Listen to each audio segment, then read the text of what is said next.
இப்போதாங்க lunch வந்து ready பண்ணுறேன். மணி வந்து 1:30 ஆகுது. ஏன்னு கேட்டிங்கன்னா, இன்னைக்கு ஆயுத பூஜைக்காக கிளீனிங் ஒர்க் பார்ட் வந்து 2 பண்ணிட்டு இருக்கோம். அதாவது மண்டையில இருக்க கொண்டையே மறந்துட்டேங்கிற மாதிரி பாதி வந்து மளிகை சாமான் டப்பா கிளீன் பண்ணிட்டேங்க. அந்த ஞாபகத்துல ஃபுல்லா பண்ணிட்டோம்னு நினைச்சிட்டு இருக்கேன். பாதி பண்ணவே இல்லை. நல்லா கடகடன்னு பாதி பண்ணிட்டு அதுக்கப்புறம் பூஜை ரூமும் வந்து கிளீனிங் ஒர்க் பண்ணிட்டு இருக்கோம். அதனால இன்னைக்கு வந்து லஞ்ச் வந்து லேட்டா தாங்க ஆயிடுச்சு. பாருங்க எப்படி உளறேன் அப்படின்ட்டு. இன்னைக்கு வந்து பிளெயின் குஸ்காவும் ஆனியன் போண்டாவும் தான் இன்னைக்கு வந்து நம்ம வீட்டில் வந்து ஸ்பெஷல். நீங்கள் வந்து கிளீனிங் ஒர்க்லாம் முடிச்சிட்டிங்களா அப்படின்னு சொல்லுங்க.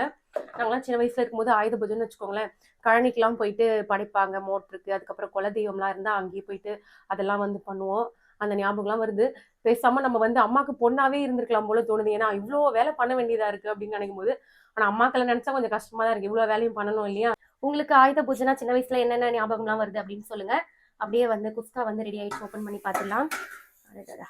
சூப்பரா ரெடி ஆயிடுச்சு. வெறும் மீல் மேக்கர் மட்டும் தாங்க போட்டிருக்கேன். அவ்வளவுதான். பசிக்கு வந்து சூப்பரா ரெடி ஆயிடுச்சு. என்னை பொறுத்த வரைக்கும் பாத்தீங்கன்னா, இந்த மாதிரி பிரியாணி பண்றதுலாம் டக்கு டக்குன்னு ஈஸி.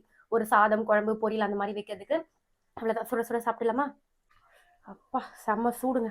அப்படியே கொதிக்க கொதிக்க சாப்பிட்டு ஒரு 10 நிமிஷம் ரெஸ்ட் எடுத்துட்டு அப்படியே வேலையை வந்து கண்டினியூ பண்ண வேண்டியதான்.